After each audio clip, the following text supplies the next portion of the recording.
Assalamualaikum warahmatullahi wabarakatuh. Perkenalkan, nama saya Lailatul Munawwaroh. Saya dari Program Studi Pendidikan Agama Islam. Di sini saya akan menjelaskan tentang perkembangan bahasa Indonesia. Yang pertama itu ada sumber bahasa Indonesia, bahasa Melayu sebagai bahasa perantara Melayu Peranca. Bahasa Melayu pada zaman Sriwijaya, bahasa kebudayaan, bahasa buku yang berisi aturan hidup dan sastra, lingkungan Peranca, bahasa perdagangan, bahasa resmi kerajaan. Peresmian nama bahasa Indonesia ialah Ikrar Sumpah Pemuda tanggal 28 Oktober 1928 yang berbunyi, kami putra dan putri Indonesia menjunjung bahasa persatuan bahasa Indonesia. 3.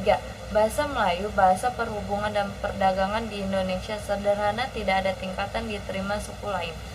Keempat, ada peristiwa-peristiwa penting. Yang pertama itu 1901 disusun ejaan resmi bahasa Melayu oleh C.H. van op Jensen dimuat dalam kitab logat Melayu.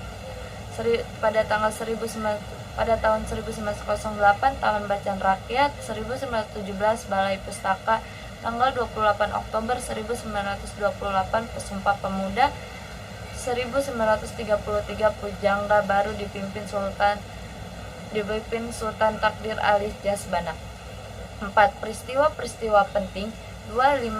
Pada tanggal 25 sampai 28 Juni 1938 Kongres Bahasa Indonesia pertama di Solo, pembinaan dan pengembangan.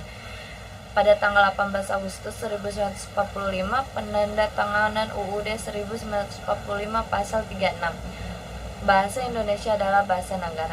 Pada tanggal 19 Maret 1947 diresmikan penggunaan ejaan Republik Suwandi sebagai pengganti ejaan Van op Jensen.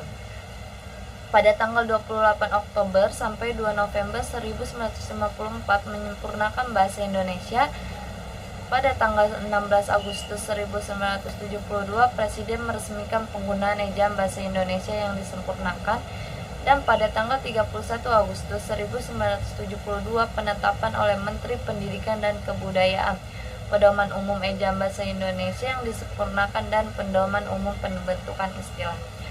Pada tanggal 28 Oktober sampai 2 November 1978 Kongres Bahasa Indonesia ketiga.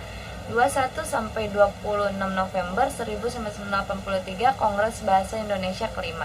28 Oktober sampai 3 November 1988 Kongres Bahasa Indonesia kelima, Kamus Besar Bahasa Indonesia dan Tata Bahasa Buku Bahasa Indonesia.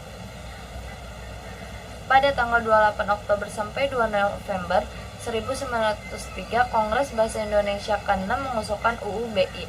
Pada tanggal 26 sampai 30 Oktober 1998 Kongres Bahasa Indonesia ke-7 mengusulkan dibentuknya Badan Pertimbangan Bahasa Indonesia.